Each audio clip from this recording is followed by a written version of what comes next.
Você entrou na menopausa, você tá na perimenopausa, aquele período que a gente chama de climatério, onde você menstrua num mês, depois fica aí 3, 4 meses sem menstruar. Você tá passando por isso e você observou que seu cabelo mudou. Seu cabelo tá mais fino, cai mais no ralo, ele tá opaco, ele tá sem brilho. A risca daqui do seu cabelo ficou muito mais alargada. Você tá enxergando o seu couro cabeludo. Você tá dando vários lacinhos na xuxinha, várias voltas na xuxinha para prender o rabo de cavalo, porque o seu cabelo tá afinando. Você leu bastante, pesquisou. Você foi a médicos, ouviu várias propostas e agora você tem um cardápio confuso em mãos. Toma minoxidil, faz terapia de reposição hormonal, faz microagulhamento, faz PRP. Não.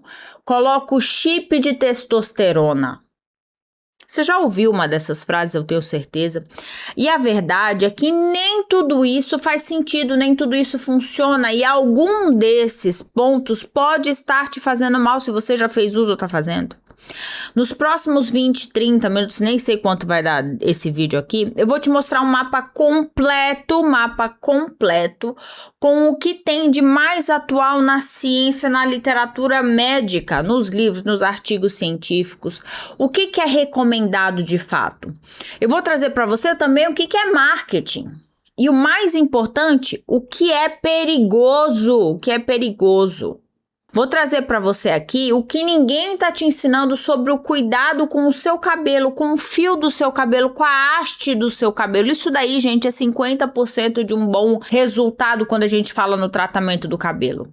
Eu sou a Nara Negrete, eu sou médica dermatologista, especialista nas doenças do couro cabeludo. E se você não viu o vídeo anterior a esse, onde eu falo do porquê o cabelo muda na menopausa, as 4 mudanças dos mecanismos hormonais, onde eu desmascaro a alopecia androgenética, eu vou pedir para você pausar aqui.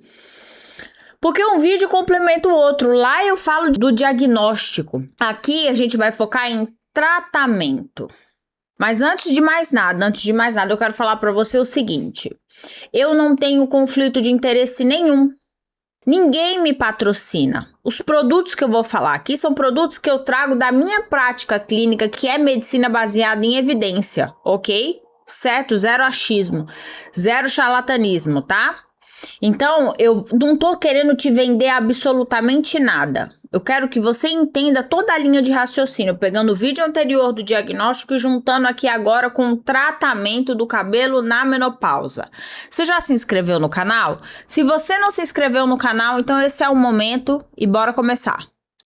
Vamos começar pela provocação maior. Isso pode doer em muita gente. Eu quero que vocês parem tudo e terapia de reposição hormonal não é indicada para tratar queda de cabelo isoladamente. Vou repetir. Terapia de reposição hormonal não é indicada para tratar queda de cabelo isoladamente. É isso que vocês estão ouvindo, tá? Repete. Terapia de reposição hormonal não trata o cabelo isoladamente. Isso tá mais do que preto no branco na literatura. Saiu agora em fevereiro de 2026 numa nossas revistas conceituadas na dermatologia pela doutora Miteva. Ela é uma das mulheres que mais estuda cabelo no nosso mundo. E ela deixou isso daí muito bem claro, que a terapia de reposição hormonal, ela não está indicada se o problema na menopausa foi queda de cabelo isoladamente. Então, se você tem algum problema no seu cabelo, só tem isso, você tá na menopausa, você não tem que tomar terapia de reposição hormonal, única e exclusivamente para tratar seu cabelo. Nara, minha ginecologista falou que a terapia de reposição hormonal, ela melhora o meu cabelo, mas deixa eu te explicar o que tá atrás dessa confusão. A terapia de reposição hormonal, quando ela tá bem indicada, é porque ela vai tratar os seus sintomas da menopausa. Então, os sintomas que a gente chama de vasomotores, que são os fogachos. A terapia de reposição hormonal vai proteger seu osso da menopausa. A terapia de reposição hormonal vai melhorar seu sono, suas alterações emocionais, a variabilidade de humor, tá? E a gente já viu que o estrogênio, a gente viu lá no outro vídeo, que o estrogênio, ele tem essa capacidade de melhorar o folículo capilar, porque ele atua em várias vias do crescimento do pelo, né? Ele prolonga a fase de crescimento anágeno, ele mexe na via WNT-beta-catenina, a gente viu tudo isso e mantém a irrigação do nosso folículo.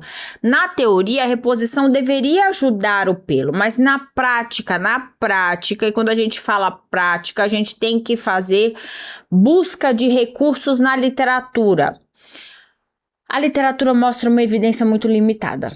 Na prática, é isso que acontece.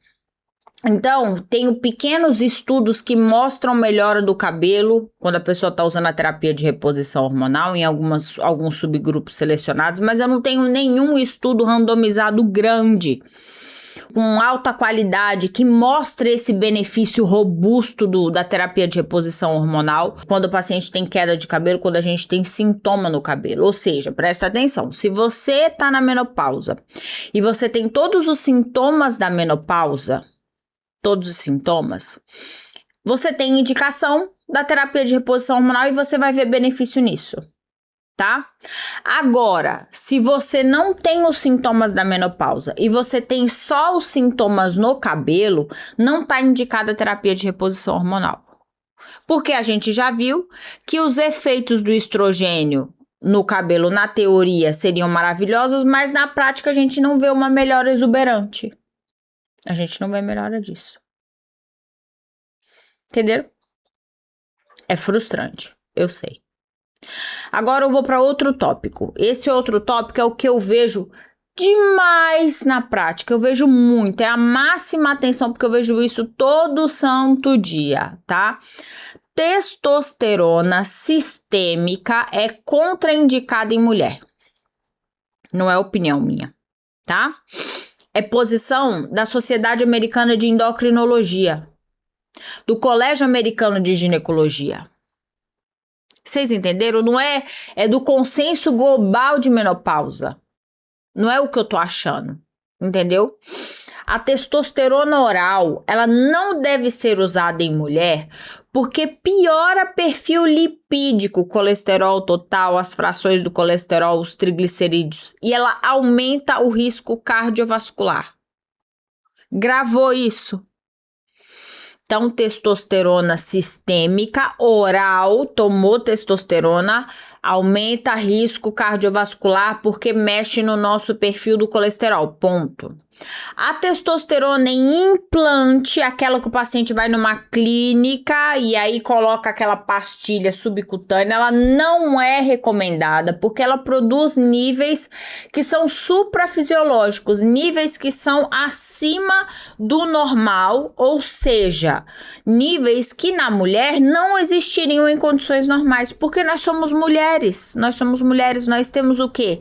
Baixa testosterona. Qual a consequência disso para o cabelo? A mulher começa a ter entrada. Olha isso. Então ela coloca um implante de testosterona, ela toma testosterona e ela começa a ver os recessos frontotemporais, ou seja, vai abrindo as entradas como se fosse um padrão da alopecia androgenética masculina. Só isso? Claro que não. Tem a repercussão do hirsutismo, começa a nascer pelo em regiões do homem, barba, buço, acne, engrossa a voz. Daí são efeitos adversos do uso da testosterona. Mas o principal dele é mexer no perfil lipídico, é aumentar o risco cardiovascular. Eu quero que vocês gravem isso, tá? Presta atenção.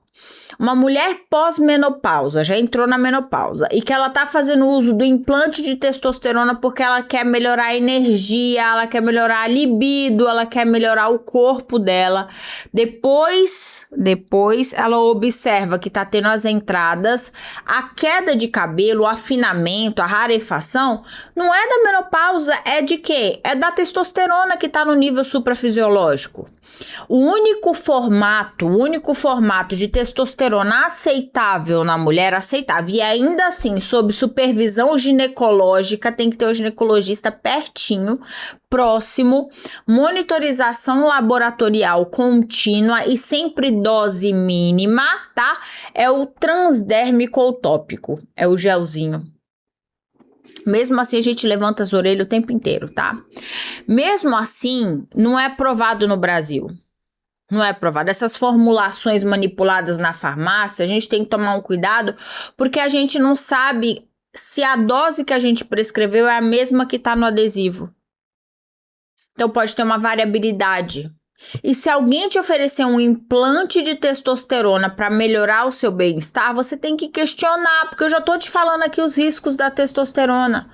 Questiona, peça a evidência científica, olha o seu cabelo no espelho, preza pelo seu cabelo, cuida do seu cabelo. Outro ponto importante aqui são os hormônios bioidênticos manipulados. Rapidinho aqui, presta atenção, rapidinho. Isso é uma onda, né? Fazendo reposição com bioidênticos, manipulado na farmácia. Posição da literatura do Colégio Americano de Ginecologia, dos guidelines internacionais. Não recomendados. Não recomendados, tá? Não tem aprovação regulatória, a dose não tá padronizada, pode ter variabilidade quando a gente tá colocando isso no corpo, tomando tudo isso. Tem que avaliar porque tem diferença entre os lotes, estudo de segurança em longo prazo. Então tem vários pontos que a gente precisa alinhar quando a gente fala de terapia de reposição hormonal. E se você tiver indicação de tomar terapia de reposição hormonal, você vai ter que buscar os que são aprovados na Anvisa. Gente, para que ficar tomando coisa que não é aprovado pela Anvisa, que a gente não tem segurança?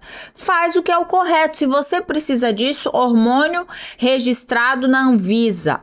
Menor dose possível, pelo menor tempo necessário, tá? O resto é tudo território de risco. Então, falei da terapia quando você vai usar a terapia de reposição hormonal. Falei da testosterona, que mesmo sob supervisão, um adesivo transdérmico tópico ainda é uma questão que a gente pode utilizar e a gente vai fazer isso com o máximo de acompanhamento com o ginecologista. Tô falando aqui dos hormônios bioidênticos, né, da regulação deles pela Anvisa, para você optar por tomar medicação que tenha registro na Anvisa. Entenderam? Então, beleza, Nara. Se a terapia de reposição hormonal não funciona, o que eu tenho que fazer? Pergunta de milhões, vamos lá.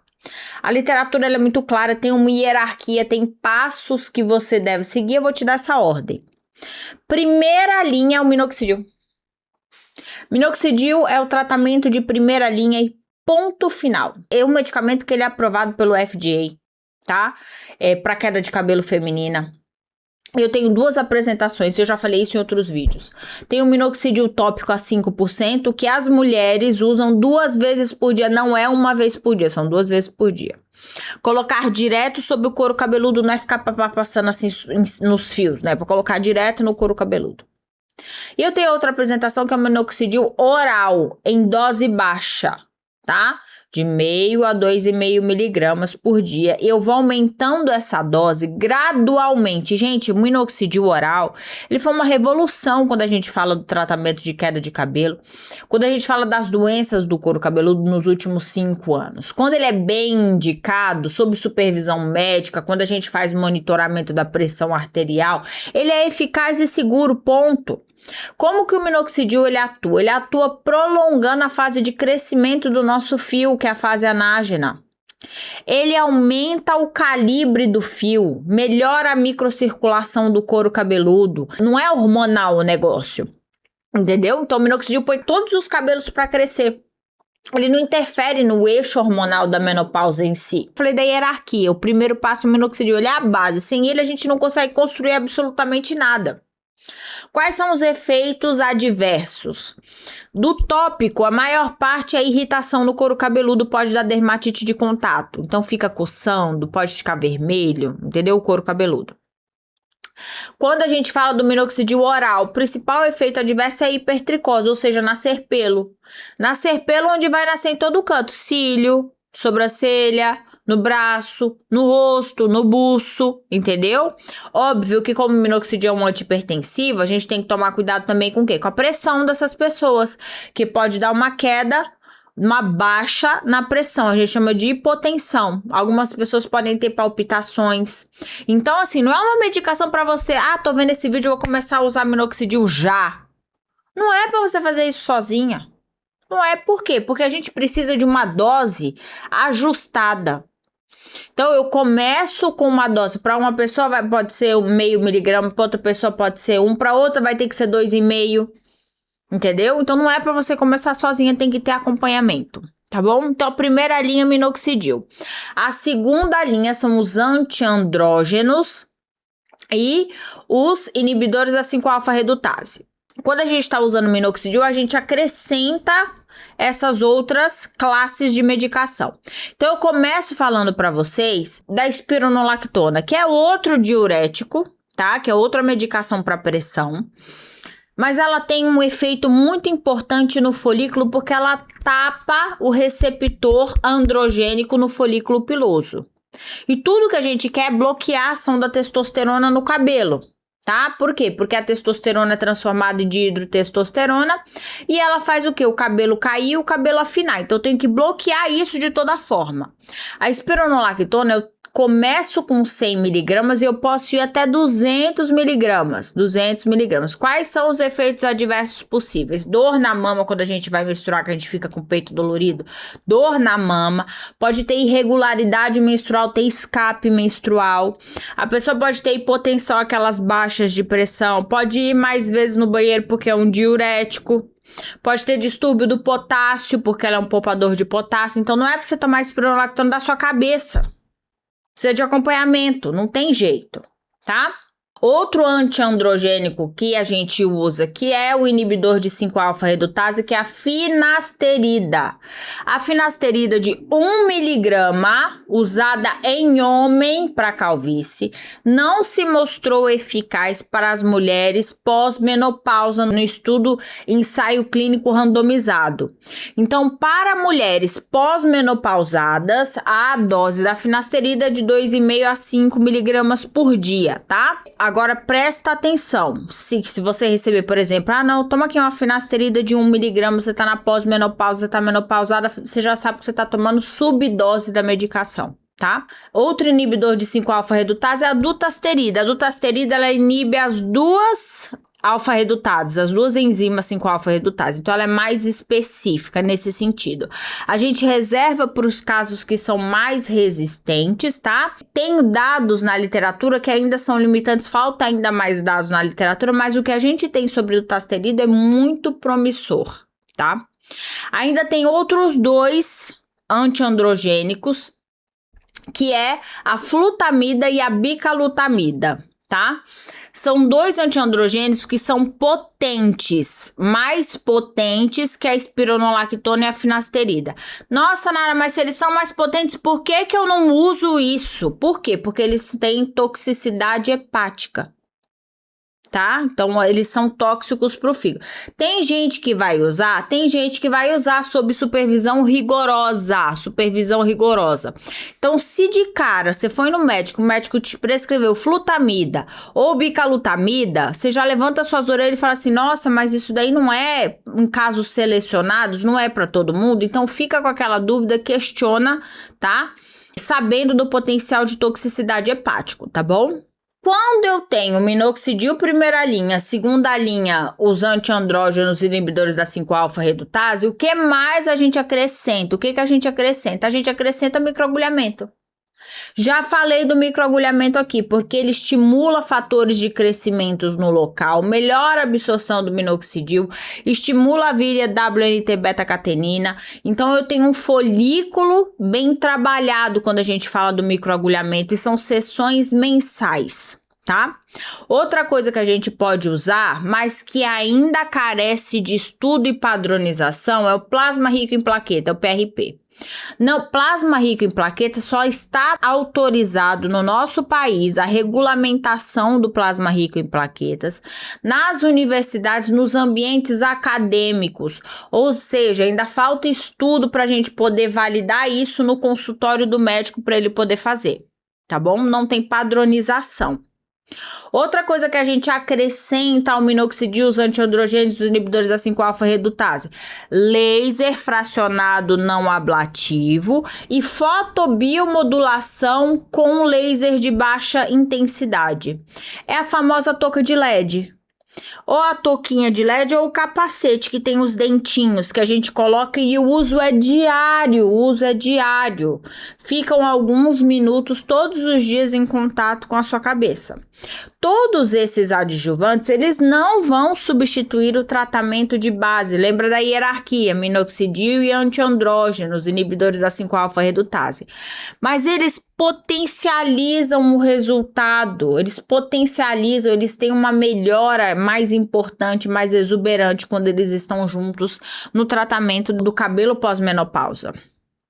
Se você tá pensando que você vai fazer um PRP, um plasma rico em plaqueta, e vai resolver a queda do seu cabelo pós-menopausa, ou a alopecia androgenética pós-menopausa, ou a alopecia frontal fibrosante, não importa, você tá perdendo seu tempo, porque o tratamento de base precisa ser feito. É como se você estivesse pintando a parede e a parede não tivesse rebocada. Não tem o tratamento de base. Tá bom? O reboco nessa parede é a medicação de uso oral contínuo. A tinta é adjuvante. Entenderam? Agora, antes da gente sair da medicina, uma descoberta recente pode mudar esse cenário do cabelo da menopausa nos próximos 5 anos. Todo mundo fala que o estrogênio, a testosterona na menopausa, todo mundo fala isso, mas ninguém fala sobre o hormônio luteinizante, que a gente chama de LH. Quando a mulher entra na menopausa, o LH ele sobe muito. E ele fica cronicamente elevado, então ele fica alto o tempo inteiro. Sempre se assumiu, a gente sempre soube que esse LH muito alto, ele é resultado da falência do ovário.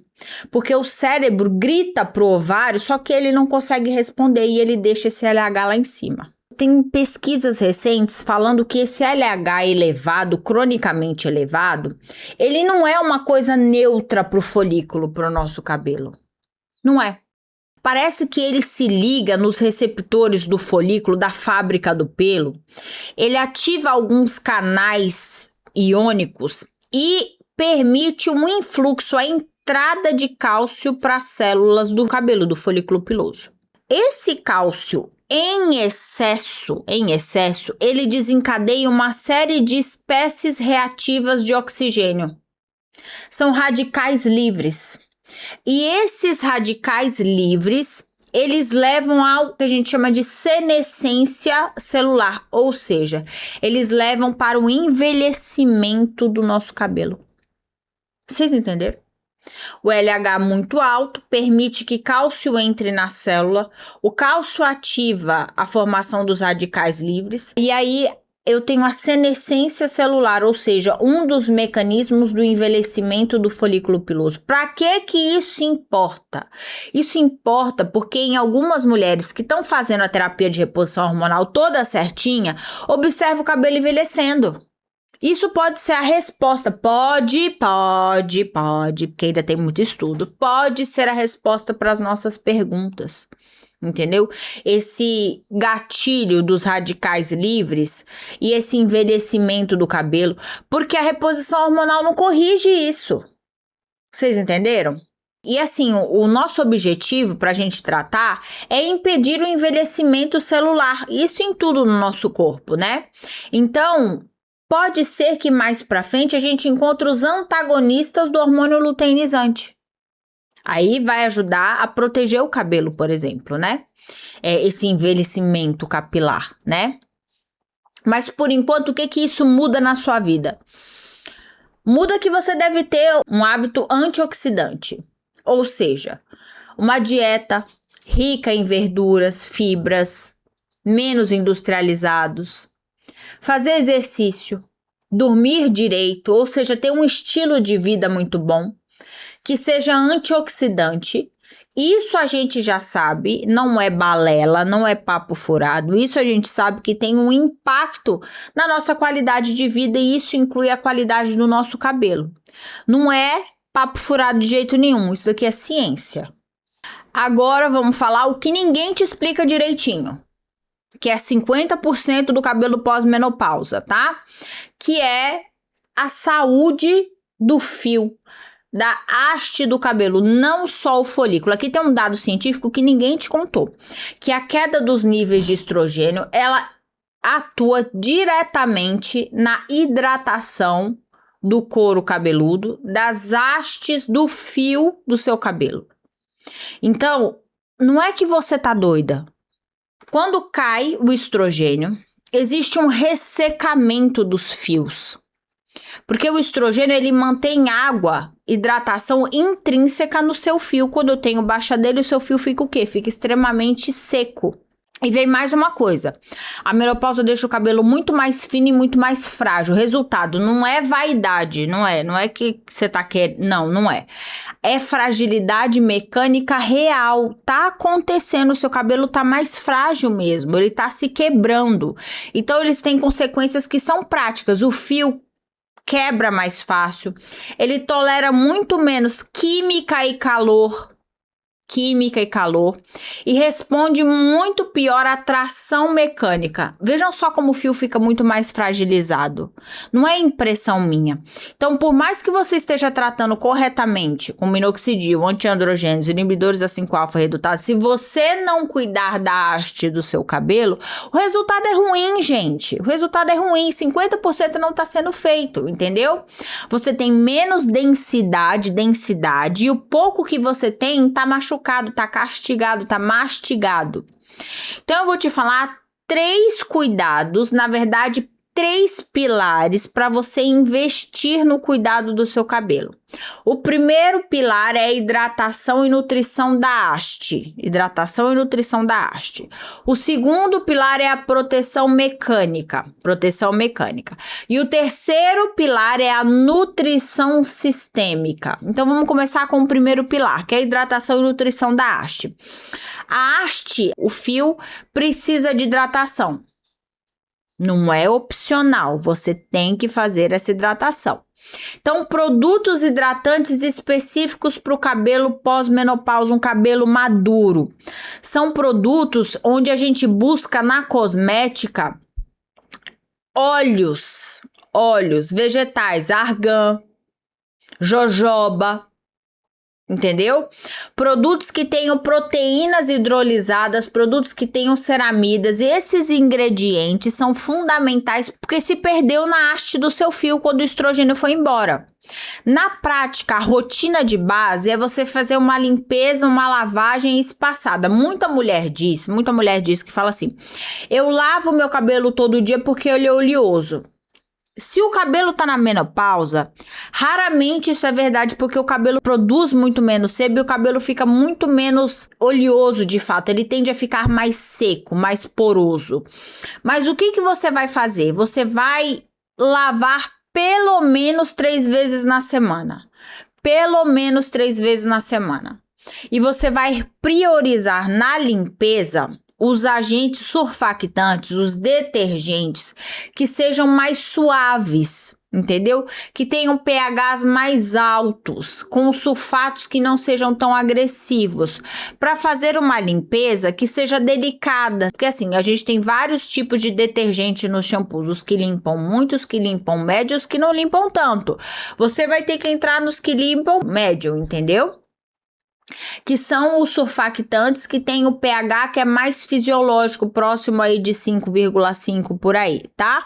Mas lavar o cabelo pelo menos 3 vezes na semana é fundamental, tá? Fundamental. Nara, eu quero lavar o cabelo todo dia. Tudo bem, desde que você use um shampoo que não vá tirar a estrutura de sebo fundamental para manter o óleo do seu cabelo. Entendeu? Não adianta usar shampoo agressivo que seu cabelo vai ficar ainda mais poroso. Lavar o cabelo todo dia é possível, você só tem que ter a rotina adequada, tá bom? Condicionador em toda lavagem. Condicionador, ele é primordial, porque o que o shampoo abre de cutícula, o condicionador fecha as cutículas, entendeu? Condicionador não é vaidade, ele faz parte da estrutura do fio para que você consiga ter maleabilidade, penteabilidade quando você estiver lavando o seu cabelo. Máscaras de nutrição, reparação semanal. Você vai alternar uma máscara de hidratação que devolve água com uma de reconstrução que devolve queratina e aminoácidos, que é realmente o que o cabelo pós-menopausa ele precisa. Entendeu? Porque ele perde água e ele perde proteína estrutural. Tudo bem? Então, aqui o primeiro pilar, que é nutrição e hidratação da haste, foi dito. Agora a gente vai para o segundo pilar. O segundo pilar é o de proteção mecânica. Gente, proteção mecânica do cabelo, ele precisa ser revisto. Porque assim, quando você for usar calor no seu cabelo, você precisa que o cabelo esteja com protetor térmico. Protetor térmico é igual silicone, precisa passar protetor térmico, senão você vai fritar seu cabelo. Fritar o cabelo. Você tem que, por exemplo, seu secador na temperatura máxima, chapinha diária, Babyliss a 220 graus, tudo isso destrói a haste, rebenta a haste, entendeu? Então reduz a temperatura. Poxa, seca seu cabelo na temperatura morna. Não deixa fritando a chapinha com o cabelo molhado, senão você vai ter uma coisa que a gente chama de bubble hair, que é quando forma bolha dentro, bolha de ar dentro do fio, entendeu? Usa protetor térmico silicone, tem vários no mercado, tem de todo preço, tá? Se vocês quiserem depois vocês colocam aqui no vídeo que eu faço uma lista dos protetores térmicos que mais tem no mercado para todos os preços e gostos, tá? Se você conseguir usar o menos possível calor, poxa, maravilhoso. Maravilhoso, tá? Então, dentro da proteção mecânica com o calor, usar o secador numa distância de mais ou menos 15 centímetros, não deixar no salão, né? Escove com secador. Machuca o cabelo, tá? E tem a tração mecânica. Tração mecânica é quem usa cabelo apertado todo dia. Usa coque, usa rabo de cavalo, que chega fica assim, ó, dá dor de cabeça. Gente, por gentileza, não façam isso. Entendeu? Outra coisa. Quem tem aplique, faz tração mecânica, fica pesado aquele cabelo, tá? Usa xuxinha de seda. Quando possível, quer usar uma extensão no cabelo, coloca aquelas extensões que é de tic-tac que você tira e coloca. Você mesmo consegue fazer isso, entendeu? Para que a gente não tenha nenhuma tração no fio, para que ele não se quebre. Para o cabelo não quebrar, gente, porque tração mecânica quebra o cabelo. E além disso, se você fizer uma tração mecânica por muito tempo, é uma tração mecânica que pode levar a alopécia de tração. Tá certo? Outro ponto importante da proteção mecânica, que é o segundo pilar, é química agressiva. Gente, não dá pra alisar o cabelo e ficar loiro. Não dá. Ou você faz uma coisa, ou você faz outra, porque vai quebrar seu cabelo. E eu vou fazer outro vídeo aqui falando de alisante químico, tá? Eu vou fazer esse vídeo aqui. É um dos temas que tá aqui na minha lista. Porque não é pra usar formol. Ah, Nara, mas só formol. Não é pra usar formol. Formol dá câncer. É cancerígeno. Não é pra usar. Tem alisadores químicos que são permitidos, que tem registro na Anvisa. Entendeu? Tem uma coisa que chama cartilha do formol. Você digita cartilha do formol no Google, vai aparecer um documento que a gente da Sociedade Brasileira de Dermatologia fez com o nome dos que tem registro na Anvisa que você pode alisar seu cabelo. Tô falando que é bom alisar o cabelo, alisamento químico? Não, porque tem chance de quebra. Tá certo? Tem alisante químico que não dá pra você ficar loira. Então presta atenção. Química agressiva arrebenta com o cabelo. Você quer ver outra coisa que rebenta com o cabelo, que precisa de proteção mecânica? É o sol. Gente, no sol não é frescura, é proteção. Então você passa um leave-in que tem silicone quando você for pra praia, entendeu? Faz uma trancinha pro cabelo não ficar todo esvoaçante.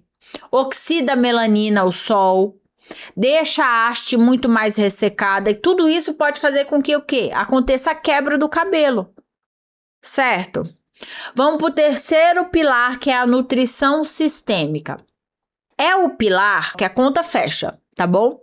Talvez ele seja o pilar mais subestimado. Neste momento, quando a gente fala de nutrição sistêmica, a gente vai olhar para alguns minerais, algumas vitaminas que podem estar deficitárias ou insuficientes, ok? Quando a gente está falando de cabelo. E aqui eu vou chamar a atenção para vocês do ferro. O estoque de ferro não é opinião minha, é literatura. Se você tem um baixo estoque de ferro, eu já falei isso várias vezes aqui no canal, você pode ter queda de cabelo. Na menopausa, na pós-menopausa, nessa fase da vida, a absorção dos nutrientes, de micronutrientes pelo nosso intestino, ela fica menos ativa. Entendeu? Tem um déficit, entendeu? E aí, eu posso ter depleção dos estoques de ferro, mesmo se a paciente parou de menstruar, porque as reservas anteriores, elas nunca foram repostas. Então, isso pode acontecer, tá certo? Por isso, na avaliação tricológica, na avaliação do cabelo de uma mulher pós-menopausa, é obrigatório a gente ver como é que tá o estoque de ferro, que é a ferritina. Ver como é que tá o ferro sérico, ver como é que tá o índice de saturação da transferrina, da capacidade de ligação do ferro. É importante eu ver tudo isso. Mas é importante também eu fazer um check-up geral, eu ver como é que tá a função da tireoide. Se a paciente está na pós-menopausa e tem uma alopecia areata, vamos ver como é que tá a vitamina D. É olhar você como um todo, não é só o cabelo. Não é só o cabelo. Vocês entenderam? E o mais importante de tudo, nutrição sistêmica é igual à alimentação. Eu preciso que você ajuste e adeque as proteínas, a quantidade de proteína que você come. Isso é fundamental, entendeu? Então, o acompanhamento com o nutricionista, ele é muito importante e ele faz total diferença para o cabelo da pós-menopausa. Tudo bem? Eu vou suplementar e vou repor isso quando tiver indicado. Não é tomar tudo. Eu tô tomando ômega 3, tô tomando vitamina D, tô tomando vitamina B12, tô tomando ferro. Não é isso. É só se você precisar. Combinado? Só se você precisar. É corrigir o que o exame está mostrando. Ok? Agora, sobre as medicações, os remédios naturais, o que a gente chama de botânicos. Vamos ver o que a literatura mostra? Então, o primeiro de todos que eu coloquei aqui é o sal palmeto, a Serenoa repens. É um extrato vegetal que ela tem uma ação de inibir a 5-alfa-redutase, igual a finasterida e a dutasterida, entendeu? Só que as evidências, o que tem na literatura é muito modesto. Eu quero tomar a Serenoa repens, sal palmeto, porque ela tem a mesma ação da finasterida. Não, ela não tem. Quando é comparado com a finasterida dose plena, a gente observa que faz um resultado muito menor, 30% a 40%. Então, finasterida e dutasterida é superior. Nara, não quero tomar finasterida e dutasterida. Tá bom, pode tomar seu sal palmeto. Vou te prometer resposta boa, excelente? Não, porque eu sei que ela não é superior à dose plena das medicações. Outro botânico é o óleo de alecrim. Todo mundo fala do óleo de alecrim. Ele, teoricamente, ele promove uma melhora da microcirculação do couro cabeludo muito semelhante ao minoxidil. Mas um estudo comparativo mostrou uma eficácia até parecida com o minoxidil a 2% na alopecia androgenética, mas ele não substituiu o minoxidil a 5%, que é o tratamento, 5%, entendeu? Mas quem não tolera minoxidil pode usar óleo de alecrim? Pode. Vai ter a melhor resposta? Não. Mas pode usar? Pode. Tá? Outro que eu trouxe aqui, ginseng. O ginseng parece que ele tem uma melhora no folículo, a gente ainda não sabe qual o melhor mecanismo e falta muita evidência científica, Então, o ginseng é uma coisa que eu não recomendo mesmo porque a gente ainda não sabe os mecanismos pelos quais ele atua no folículo, tá? Óleo de semente de abóbora e cavalinha. Parece que eles têm ação também como inibidor da 5-alfa-redutase. Mesma coisa que eu falei do sal palmeto. Mesma coisa. Tem evidência menor, mas mecanicamente até parece que tem uma correlação, é correto, tá? Então, óleo de semente de abóbora, teoricamente, tem uma ação que inibe 5-alfa-redutase. Todos esses botânicos, eles são adjuvantes. Ou seja, eles são a mais Não substitui minoxidil, não substitui finasterida, dutasterida, espironolactona, não substitui, combinado? Então a gente vai analisando caso a caso. Eles não substituem porque eles não são comparáveis. Não tem estudo comparável, entendeu? Ah, muito melhor a gente usar um óleo de semente de abóbora que a finasterida. Não tem esse estudo. Então como é que a gente vai saber? Entendeu? Combinado? Agora uma coisa que é importante para você que fica tomando biotina. Não, porque biotina faz bem pro cabelo, biotina faz bem pra unha. Até que pra unha tem um pouco mais de evidência na síndrome das unhas frágeis. Mas eu quero te falar uma coisa que eu já disse em outros vídeos, mas eu vou deixar o alerta nesse daqui. Biotina pode falsear resultados do TSH, tá bom? Do TSH e do T4 no perfil tireoidiano, tá bom? E ela pode falsear a troponina cardíaca. Então, às vezes a pessoa tá infartando, a pessoa toma biotina pro cabelo, entendeu? A pessoa tá infartando e a troponina dela vem negativa, mas ela tá infartando. Mas essa troponina tá errada porque ela tá tomando biotina. Entendeu? Ah, mas a pessoa, por exemplo, ela tá tomando biotina, ela faz uma coleta de TSH, ela tem todos os sinais de hipotireoidismo, mas o TSH dela tá vindo normal porque ela toma biotina. Então, a gente já padronizou que biotina deve ser suspensa para coleta de exame laboratorial pelo menos 72 horas antes. Para vocês entenderem que isso daí não é inócuo. Ah, vou tomar biotina, não vai acontecer nada. Presta atenção. Presta atenção. É para a gente suplementar o que realmente faz diferença. Se você tiver deficiência de biotina, tenha toda certeza que você vai ter a suplementação de biotina. Entendeu? Então, suplementação não é neutra. Isso vale para biotina, isso vale para as vitaminas D, vitamina B12, isso vale para tudo, combinado? Então, não quero vocês tomando remédio à toa. Não gasta dinheiro, gente. Você tá com dúvida? Deixa sua dúvida aqui embaixo.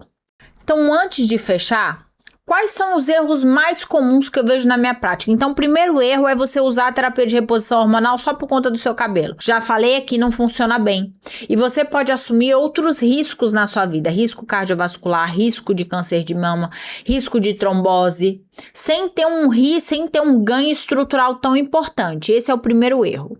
O segundo erro é aceitar implante ou uso de manipulados de testosterona. Já falei, é um território super perigoso, tá? A gente tem várias controvérsias do que é aprovado pela Anvisa e o que não é. Então, o que eu vejo é paciente perdendo cabelos. Do ponto de vista testosterona e cabelo, é paciente perder cabelo. E se for mulher na pós-menopausa, vai começar a ter aquelas entradas. O padrão masculino na perda de cabelo, na rarefação do couro cabeludo, entendeu? Então, se alguém te passar testosterona, lembra do seu cabelo e questiona, combinado? O terceiro erro é você tratar só o folículo e esquecer a haste.